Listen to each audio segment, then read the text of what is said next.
911. Oh, give me that. Stop. Hey, fix your Stop. hair. No. Listen, your gum, you are chewing like a cow right now. It's here. Oh, come on.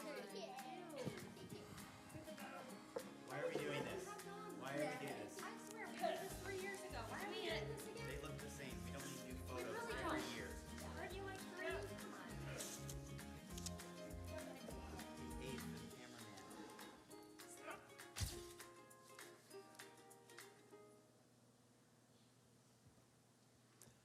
Well, I don't know about you, but that is every photo session I have ever done, ever in my life, with my kids, when I was a kid, with anybody else. Are we on, Mark? We are. Can you guys hear me? I can't. How about now? All right. Reset. I don't know about you, but that's every photo session that I've ever seen, I've ever been a part of. Hey, we're starting a brand new series. It's called Crazy Normal. And I think it's such a perfect name because for most of us, that's exactly what our family is. Do you want me to switch to a handheld? Okay.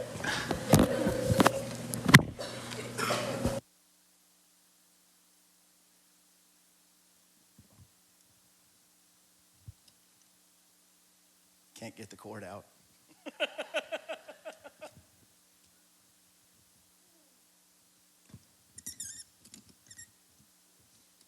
There we go. Thank you, Rick Baker, everyone. Rick Baker, yes. Hey, sorry about that. No, I think crazy normal is a perfect description for most of us, for our families, because that's exactly what they're like. I mean, we want them to be a certain way, but it seems like the pace of life, the things that are going on, the expectations we have, the stuff that our kids are doing, I mean, we are just constantly moving and running, and things seem to be complicated that should actually be very, very simple. And on top of that, and maybe this isn't your situation, but it is for a lot of us, because you may have the exact family you expected. Like when you were growing up and you thought about, hey, when I get to be an adult and when my life is and I'm in that stage, here's what it's going to be. I'm going to be married and I'm going to have 2.3 kids and a dog, and maybe your family is exactly what you expected it to be. But for most of us, our family is nothing like that. I mean, for most of us, family ended up being something we didn't expect. And so some of you've blended two families together and you're trying to figure out, how do you do that? And others of you, you're raising your grandkids. You didn't expect that. You thought at this point in life things would be completely different, but you're actually raising kids again. And some of you've adopted and fostered kids, and you brought new people into your home, and they've become part of your forever family, even though you never thought that was going to happen. And some of you are actually thinking about, how am I going to take care of my parents now? Our families, the definition of family changes. It seems like it's moving all the time. And that's not a bad thing. That's just a thing. That's what it is. Crazy normal stuff when it comes to family. Sometimes it's just not what we expect. And you know what? That's okay. That's all right. I think the best definition of family is instead of necessarily blood relatives, it is the people that I love and live with. That's my family. Because some of you are actually living with folks you're not technically related to, but your bond is so close, they might as well be family. And so, like I said, family in one sense is crazy, but it's also normal at the same time. But one of the things that we do, and unfortunately we do this a lot, we don't do it on purpose. This isn't our plan. This isn't what we expect to do. But we do it. We don't even think about it, and we're not aware of it until often it's too late. One of the crazy things we do that make our families even crazier is sometimes we put unmeasurable expectations on each other. And like I said, we don't do it on purpose. It's not that we want to weigh them down. But if we're not careful, we can put expectations on our family members that they can never carry. And what happens is, here's what happens. And maybe you have no idea what I'm talking about. If you are, you're one of the few. But what happens is we put these expectations on our spouse or on our kids or on our own parents or whoever it might be. And we kind of look at them and we expect them to do certain things. We expect them to treat us certain ways. And then it doesn't happen. Then frustration sets in. Right? Test. Why 1, 2, 3. would he do that? Test, Why test. did she say that? 1, 2, How come 3. they didn't know that? Test, test. And the frustration begins to build. 1, 2, 3. And over time, that Test, frustration test. turns into Testing. disappointment. Because 1, we have in 2, our mind what our 3, families are 4, supposed to look 5. like, right? I mean, we know what 1, they're supposed to 2, be. We 3, saw it at the 4, movies, right? 5. Some of you got the Hallmark Channel. I mean, Check, I've check. seen it on TV. This is what family's supposed to be. And we expect that. Or some of you guys, you watch This Is Us, and you think, okay, Test. that's the way 1, my 2, 3. family's going to be. And then it's not. Testing. And we're left kind of struggling with these expectations that we have about what family should be, and these expectations that we have of what other people in our family should do. 1, 2, 3. And when it doesn't happen, it creates a big problem.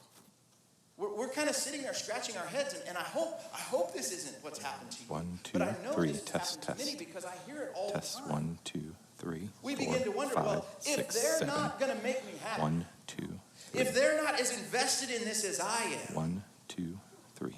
what should I do? Do I just Resting. keep banging away and hoping for a change one day that maybe sooner or later they'll come around? Do I just Sound. give 1, up all 2, my 3. expectations and just kind of have to, in essence, settle and say, well, I Handheld guess mic. this is my family. This is all it's ever going to be. Or for some, tragically, maybe I just need to go. This isn't going to work. I need to step away. And when crazy normal is okay, crazy without the normal becomes a problem. Because when we put crazy expectations on people, and then we get crazy frustrated because they're not keeping those frustrations, we tend to do crazy things when it comes to family. And so here's what we need. Here's what we all need. And I'm including myself in this. We don't need perfect families. That's not going to happen, right? There's no perfect spouses or perfect kids or perfect parents or any of that. That's never going to happen. We're never going to have that. But there is an ideal. There is an ideal that's out there. And to me, that's encouraging because when something's ideal, that means that's attainable. That's something we can get to. That's realistic. Perfection's not realistic, but ideal may be realistic. And so what we need to do is figure out, how do we make the ideal real? How do we make these things happen so that I can have a family that is crazy, but it is normal, but the reality is it's actually the ideal family for me? How does that happen? How do we get there? Because like I said, down underneath all of it, that's what we all want. We all want to have deep, loving, meaningful relationships with our family members. But the reality is, for a lot of us, we don't seem to have them. Or we can't seem to keep them, even if we get them for a season or a stage, and then it seems like they're gone all of a sudden. So how do we make the ideal real? If you've got a Bible, we're going to be in Ephesians chapter 5. Paul wrote to some of his friends in Ephesus, and he wrote to a church. This was a group of Jesus followers. But it's interesting, they had the same problem that we do.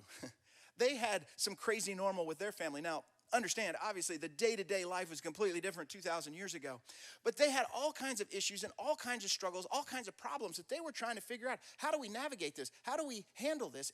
And so Paul said, here's what I want to do. As followers of Jesus, I want to let you know how you can make the ideal real. And so he writes this letter in Ephesians chapter 5. But before we look at it, I want to say one other thing. If you're here today and you're not a follower of Jesus, you might hear this and think, well, this doesn't have anything to do with me. But I want to encourage you to rethink that. Because even if you're not a follower of Jesus, if you will follow Jesus' teaching about family, I guarantee it will change the dynamic and the depth of your family relationships. I mean, my heart is that you would become a Jesus follower. But like I said, even if you're not, even if you don't, the things that Jesus said about family and making the ideal real, it will make a real difference in your family as well. So I hope that you can kind of lock in anyway, even if you say, well, I'm not a follower of Jesus, this isn't for me. It is for you, and it is for your family. So let's look at this together. Ephesians chapter 5, verse 21. And it's a little bit of a longer passage because what he does is Paul actually addresses every person in the family. And so if you've got the app or you've got a Bible, we'll read this together. It says this, Ephesians 5, verse 21.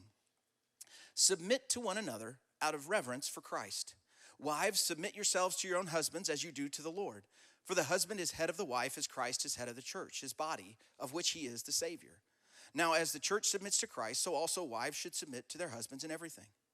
Husbands, love your wives, just as Christ loved the church and gave himself up for her, to make her holy, cleansing her by the washing with water through the word, and to present her to himself as a radiant church, without stain or wrinkle or any other blemish, but holy and blameless.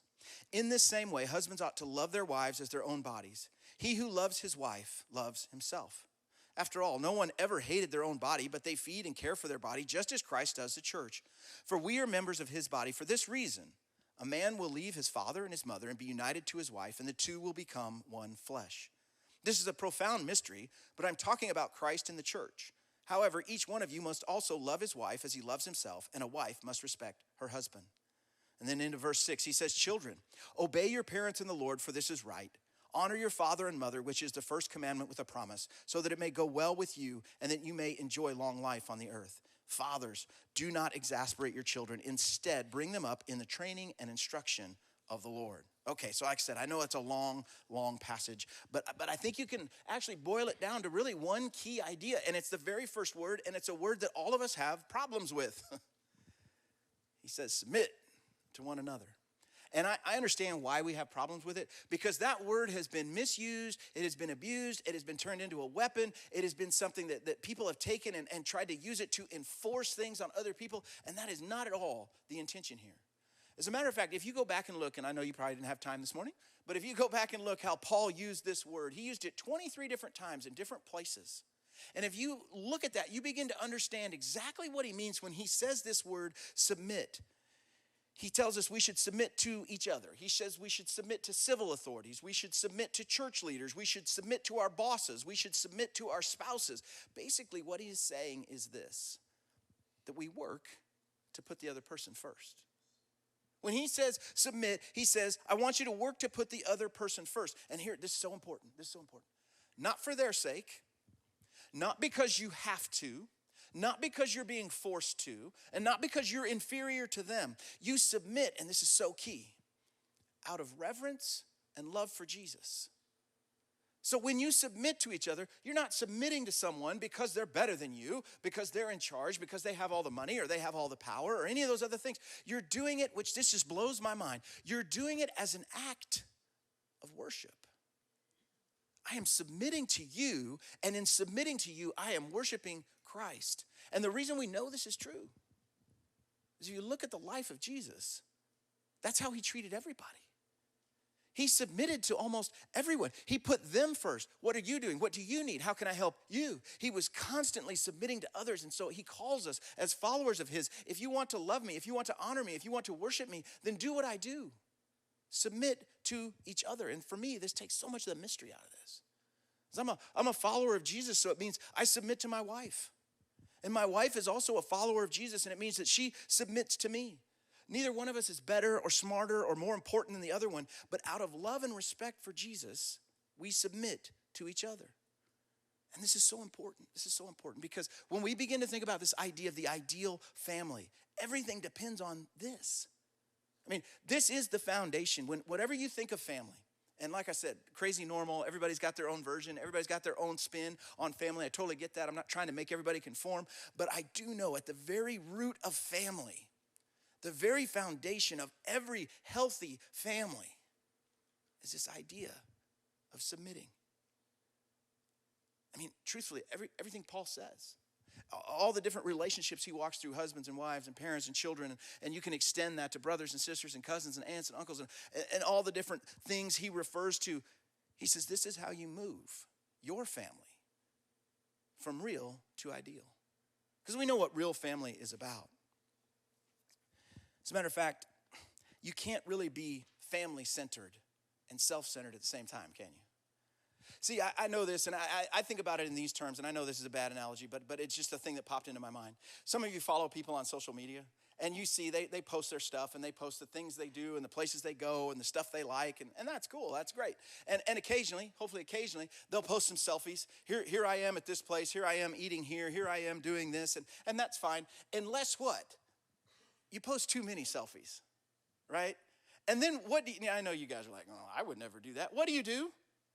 Unfollow, right? I mean, I haven't forgotten what you look like from the last 5. You know, I mean, I get it. I don't need another update on your newest makeup or your newest hairstyle or, you know, what you look like with your shirt off. I don't need all of that. I got it. Because they're so self-focused and self-oriented. And little tip, if you're posting a lot of selfies, you might want to trim it down a little bit. We do that. We don't like that. We understand that. We push away from that. And it's impossible. It's impossible for us to be family-centered and self-centered at the same time. But sometimes, and again, I think for most of us, we do it on accident. We become very self-centered within our family. As we start to look at our family, we start to expect things from them. We start to ask them to carry things. We start to look at them as the source of our happiness. We didn't do it on purpose. But we're not family-centered anymore. We're not thinking about our family. We've got this dangerous idea somehow now that family is about me.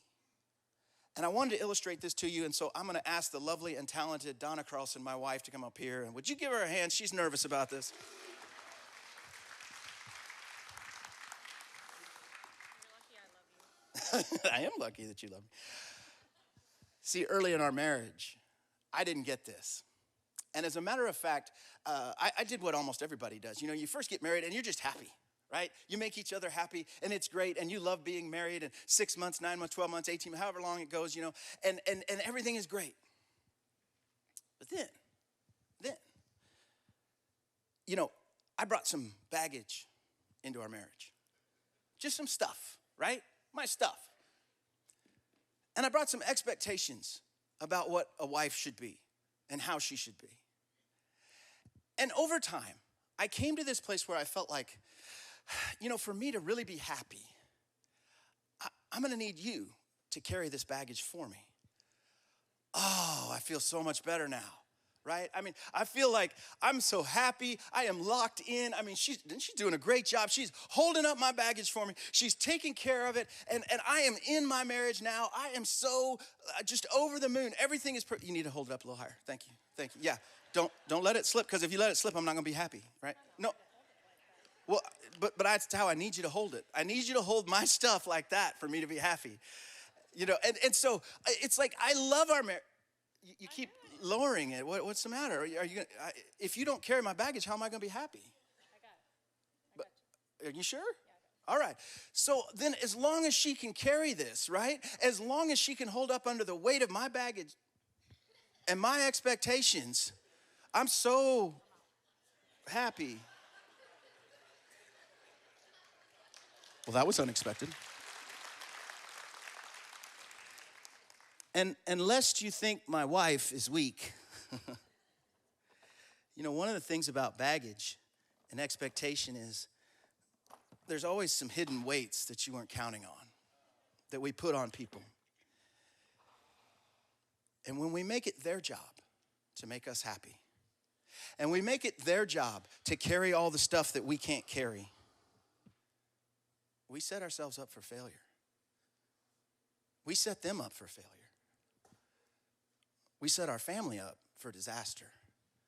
Because I'm expecting you to do what you can't do to make me happy, for our family to be successful and to be ideal. You see, we can't do it. And here's this just the harsh, maybe, truth. There's only one expectation that we should ever have in our family of each other. And that is that we submit to each other.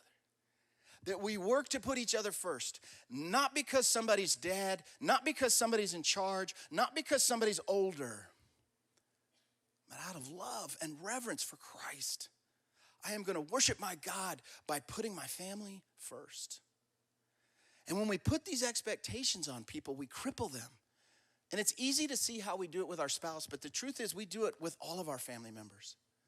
And I'm not trying to beat anybody up, but you may not know this. The 20-somethings in America right now, as a generation, the 20 to 30-year-olds, are the most stressed, anxious, and depressed generation of 20-year-olds we've ever had. That counts, come on, that counts the Great Depression and World War II. Why is that? Well, when you talk to them, they feel the pressure of having to be happy. Which you're like, well, that sounds ridiculous. Are they that fragile little flowers that if you expect them to be happy, they're going to fall apart? No, what's happened is parents have put so much on making their kids happy that when their kids don't feel like they're happy, they feel like they're letting their parents down. And the parents can't be happy unless the kids are happy. And so the parents have done everything to make the kids happy, and then the kids aren't happy, and so the kids are depressed, and the parents are wondering why the kids can't carry the weight of them being happy. You see, we don't do it on purpose. So often we do it out of love, but we can do it to our spouse, we can do it to our siblings, we can do it to our parents. We put this weight and this baggage on them, and we wonder, why is it failing? Paul says, because you need to make the ideal real.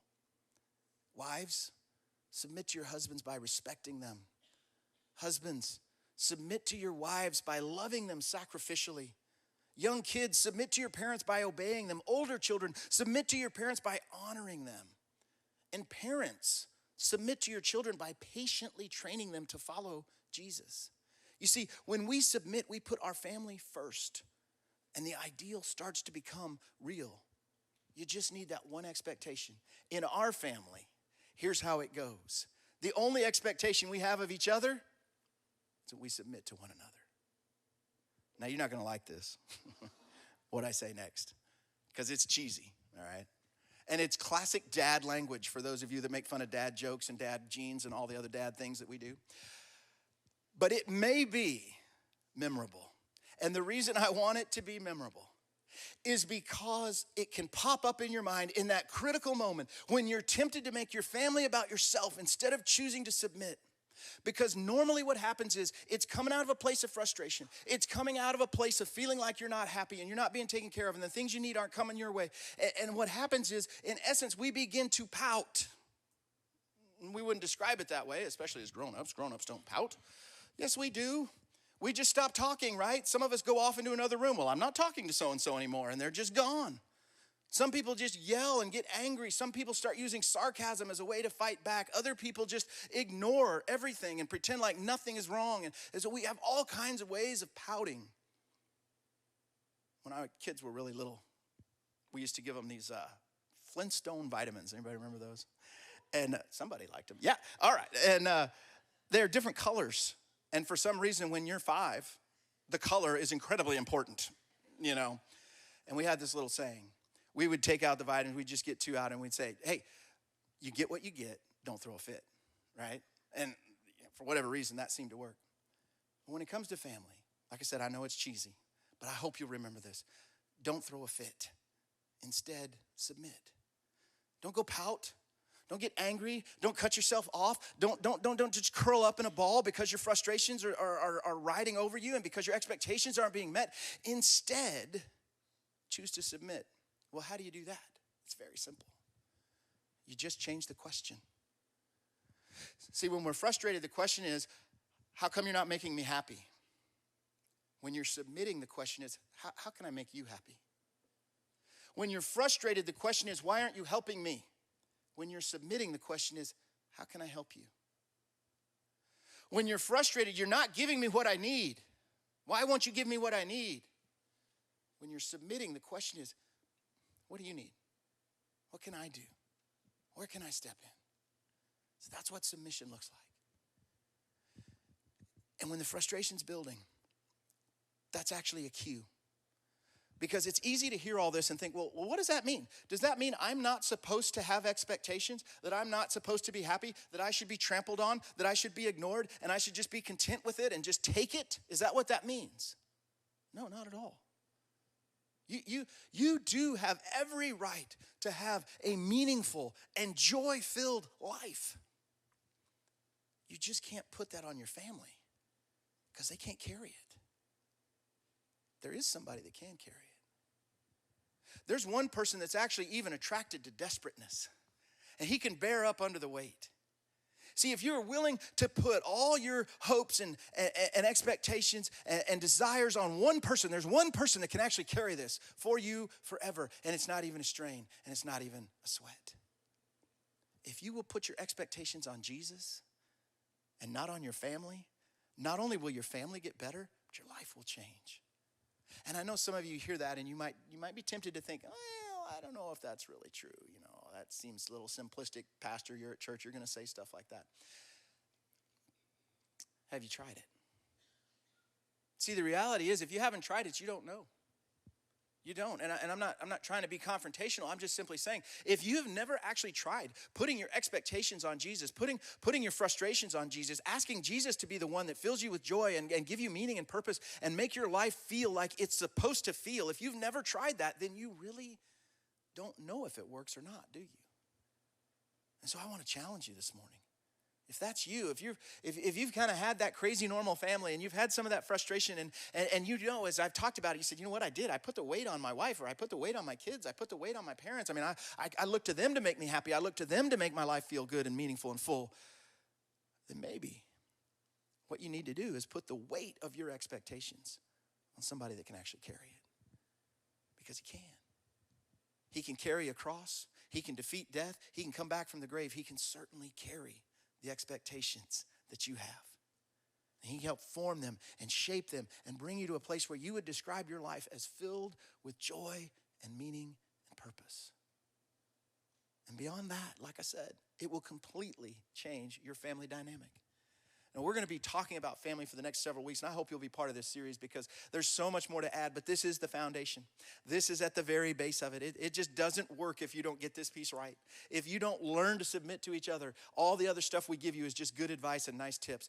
This will be the thing that defines your family and changes it forever and moves you to that ideal if you are willing to put it into practice. But I'll be honest with you, it's going to be hard. It's not going to be easy. It's something you're going to have to come back to every day. Several times a day. And that's why I said, don't throw a fit. Choose to submit. It makes all the difference in the world. And so I want to invite you back. And for some of you thinking about, what do I need to do next? You need to come back. You need to be part of this series with us because the future of your family is at stake. And the future of your family depends on how we fight, how we forgive, and what we make our first concern. So I want you to be part of this with us. Because you can have a crazy normal family that submits to each other and find that it is the most ideal family you could ever have. Or you can have a normal family. You've seen normal, haven't you? When you go out to eat, everybody's looking at their phone and not talking to each other. Right? You've seen normal. Where people live in the same house, but they act like they don't even want to be around each other. We all know what normal looks like. I encourage you, choose crazy normal. Submit to each other. Let me give you one last little commercial before I let you go. If you're not following us on social media, if the church doesn't have your email address, you need to fix that this morning. And let me tell you why. Because all throughout this month, we're going to be releasing different resources and videos and ways that we feel like we can help your family that start with this idea of submitting to each other and then extend it out into how do I do this as a parent? How do I do this as a spouse? How do I do this as a child of an adult parent? How do I fix those relationships? How do I make my family what I know it's supposed to be? So I encourage you, get on social media, follow us, make sure we've got your email address, take these resources and use them because as a church, we really want to be the church that says, hey, help is here. We want to help you. We want to help your family. So don't miss out on this great opportunity. All right, let's pray together and we'll continue to worship.